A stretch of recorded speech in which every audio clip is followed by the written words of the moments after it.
getting ready to take a look at this first one. I like to get down close and make sure I eliminate all of the branches that I'm not going to want first. Probably taking a look to determine which ones I'll end up with. There seems to be one going to my left, the right on the screen, up and to the right that I've already decided is going to be the other side, the new cordon side. The one I'm working on now is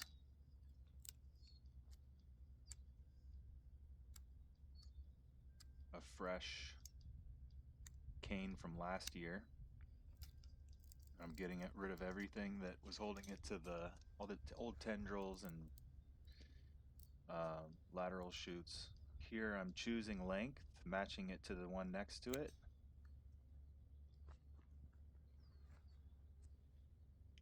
Now I'm going to come back to the original cordon that's established and clean up all of the old canes to make sure we have new spurs developing, basically controlling where the new shoots come up from. And so now that we're done, here's the rootstock up to the graft union. Flake some of that wax off. And above the graft union is the split, the new cordon, the old one, and they both go straight laterally across with spurs every fist length or so. I have a couple more recorded here. They're next to each other to show how they end up looking finished. So you see I'm directly in front of the one I'm working on now, and to my right or the left of the screen is where two established cordons have crossed. So you'll see me choose where one and the other end, where one starts or one ends and the other begins. Again, for this one, I'm eliminating everything I'll not need, leaving the new cane to be bent down, wrapped around the cordon wire. I'll choose length, match it to the one next to it, generally choosing a node with a bud that's growing upwards as opposed to downwards. And when I remove the other branches, oftentimes there's a lot of these tendrils holding it to the wires, so it takes a little bit of finagling to get it off the trellis.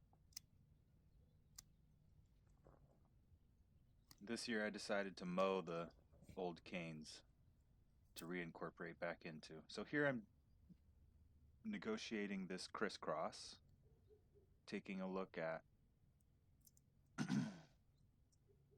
the length compared to each other, making sure they're about even, and also prioritizing the upwards growing canes. Anything growing down is not what we want. Now I'm just getting it off the trellis, cutting away with the tendrils.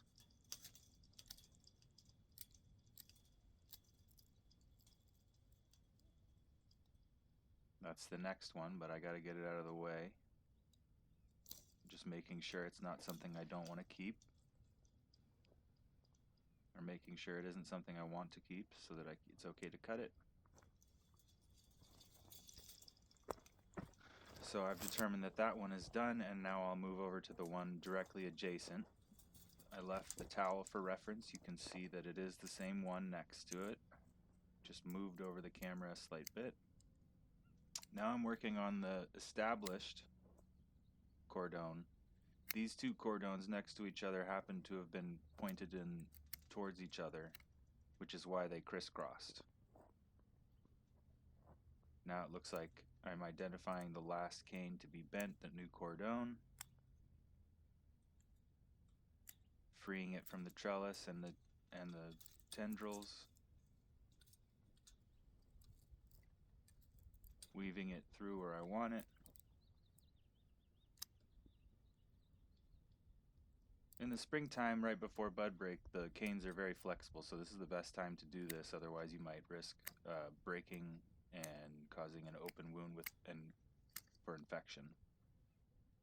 And here at the end, I've made something that goes only down to the splits and straight along the cordon wire. Thanks again for having me help. I'm looking forward to a beautiful spring and a great year. I'll talk to you soon.